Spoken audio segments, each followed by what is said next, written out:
Welcome back to Accessible Gourmet. Today we're making taiyaki. These are little red bean paste filled fish-shaped cakes that you can get all over Asia. The first time I tried them was on a trip to Japan with my sister. She took me as a special treat, and it's something that I'll never ever forget. Now, because some people don't know what red bean paste tastes like, or some people just don't like it, I'm also going to do a second filling for these. I'm doing a vanilla custard. So we're taking 2 cups of whole milk, whisking in 1/4 cup of sugar, and bringing that to a simmer over the stove. In the meantime, we're going to take 1 egg and add 2 egg yolks to a separate bowl.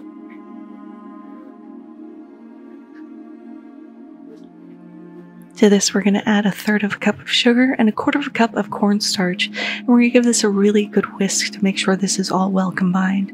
Try to be a little neater than I was here. I made a little bit of a mess, but that's okay. Cooking is messy.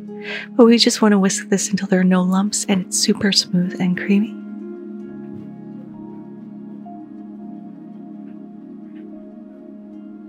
Once that's all whisked together, we're going to move over to the stove and we're going to temper our eggs. This is going to ensure that our eggs aren't going to scramble. We can't just plop this right into the hot milk. We need to temper it, so that's just going to bring up the temperature. To do this, I'm adding a ladle full of the milk at a time while I'm constantly whisking our egg mixture. And I'm adding in half of our hot milk. And this will ensure we don't get scrambled eggs when we go to add this back in. Once we've tempered our eggs, we're going to pour this back into the remaining hot milk, and we're going to whisk this constantly just until it starts to thicken, almost to a pudding consistency. Once it reaches that stage, we're going to turn off the heat, take it off the stove. Now we're going to add 2 tablespoons of unsalted butter, whisk that in to melt, as well as 1 teaspoon of vanilla extract or vanilla bean paste, whatever you have on hand. We're going to give this a good mix until everything is well combined. And we're going to run it through a strainer just to ensure there are no lumps and this is as luscious and silky and smooth as possible. I'm going to transfer this over to a deli container because it's easier to store in the fridge this way. You want to let your custard come to room temperature completely. You don't want to pop it into your fridge while it's still hot. So just transfer that over, scrape all that goodness into your container. You could also store this in a bowl, it's completely up to you. But before you put the lid on, you need to take a piece of saran wrap or plastic wrap, and we want to press this directly onto the surface of our custard. This is going to ensure that skin doesn't form on the top.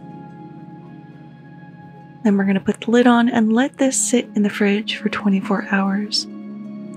So traditionally, taiyaki is in a fish shape, so I found this little mold on Amazon, and this is what we're going to use to shape our little cakes. So for the batter, we need 1 1/4 cup of cake flour. If you don't have cake flour, which I did not, you can use 1 cup of all-purpose flour. Just remove 2 tablespoons, and then replace those 2 tablespoons with 2 tablespoons of cornstarch, and this gives us kind of a faux cake flour. Now we're going to sift this into a strainer with 1 teaspoon of baking powder and 1 teaspoon of baking soda. And just sift that in. This is going to give us a nice, fine combination of dry ingredients as well as mix everything together. Now we're going to add 3 tablespoons of sugar. Give this a little whisk until that's nicely combined. Now for our wet ingredients, we have 3/4 cup of whole milk and 1 whole room temperature egg. Just crack that in there, give this a whisk until this is completely combined. Now we can add our wet ingredients to our dry ingredients. You want to make sure to scrape the sides and the bottom just to get any of those hidden flour pockets. Make sure this is really well mixed, and then we're going to let this sit in the fridge for 1 hour just so that flour can really absorb all of our liquid. But go in every 15 minutes in that hour and give it a little whisk because we want to create a little gluten to our batter.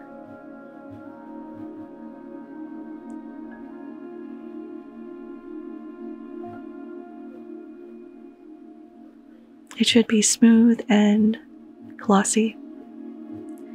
While our batter is resting, I have 5 tablespoons of red bean paste that you can find in your Asian grocery store. I'm just forming these into little oval-shaped patties. If you put a little water on your hands in between shaping, this will help the bean paste not stick. And I'm using about 1.5 tablespoons per patty. And I got 4 of them out of those 5 tablespoons. So just continue wetting your hands and shaping. Once these are all formed, we're going to let these sit in the freezer just to set up a little bit. We want them a little solid, so when we add them to our batter over the hot stove, they don't immediately melt. This will give them a little substance and body during that process. Now we have everything ready. Our red bean paste has come out of the freezer, our vanilla custard has come out of the fridge, and now I'm just going to transfer our batter into a measuring cup. This is just going to make it easier to pour. You could also just leave it in that one dish and ladle it into your molds.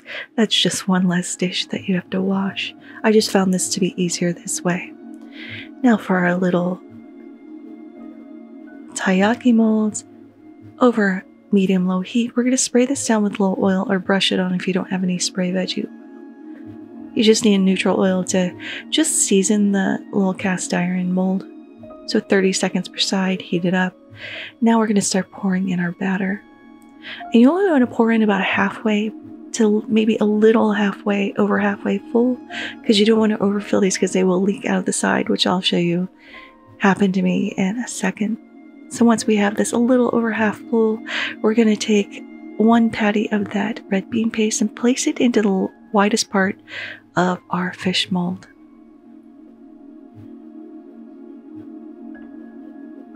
Then we're going to take a little bit more batter and just fill this up the rest of the way, being sure to cover up that bean paste.